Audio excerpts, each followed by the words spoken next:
मैं गांव के निर्वाचित प्रतिनिधि के रूप में मैं आप सभी का स्वागत करती हूँ। आज की सभा इसलिए महत्वपूर्ण है क्योंकि आज हम कुछ मुख्य विषय पर चर्चा करेंगे, जैसे युवा चुनौती और गांव के विकास से जुड़ी बातें। अब मैं सभी सदस्यों से अनुरोध करती हूँ कि सब एक एक करके अपनी समस्या हमारे सामने रखें और सर्वप्रथम हम अपने किसान भाइयों की आवाज सुनते हैं।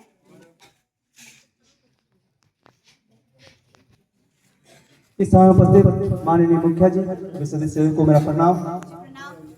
मैं प्रदीप मड़िया, तिरापुर पंचायत ग्राम सभा का एक किसान प्रतिनिधित्व हूँ। मैं आपके सामने अपने किसान भाई की समस्या आपके समक्ष रखना चाहता हूँ। मुखिया जी, सिंचाई की समस्या कब तक दूर होगी? और तो और हमारे गांव के किसान अपने खेती की ओर नहीं देख रहे हैं, बल्कि वे अपने खेती छोड़कर बाहर की ओर प्लान कर रहे हैं। यदि वे खेती को ना देखे तो हमारा जमीन बंजर हो सकता है। अगर आप हमें सिंचाई की समस्या को दूर करें तथा हमारे किसान भाइयों को प्रशिक्षण मिले तो वे पूर्ण रूप से अपने खेती को वापस आ सकते हैं।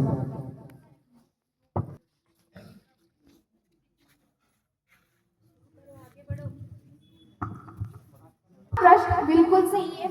गांव में सिंचाई की समस्या को हम गंभीरता से देखते हैं और हमने इस समस्या के लिए ब्लॉक स्तर कार्यालय पे आवेदन पत्र भी दिया है।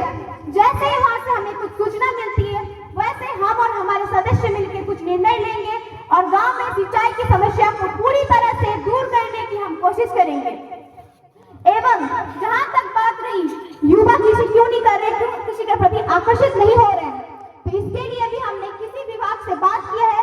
उन्होंने बताया कि पिछले 1-2 सप्ताह के अंदर हमारे यहाँ एक ट्रेनिंग कैंप आयोजित किया जाएगा, जिसके अंतर्गत आधुनिक खेती, खाद और नई नई तकनीकें भी सिखाई जाएगी। हमारी कोशिश यही है कि कैसे गांव की खेती और मजबूत बने एवं जो युवा खेती के छोड़ के जा रहे हैं वो कैसे खेती को अपनाए और आकर्षित हो, क्योंकि हम जमीन से जुड़े इंसान हैं। हमारे लिए खेती ही सबसे महत्वपूर्ण है। आपकी समस्या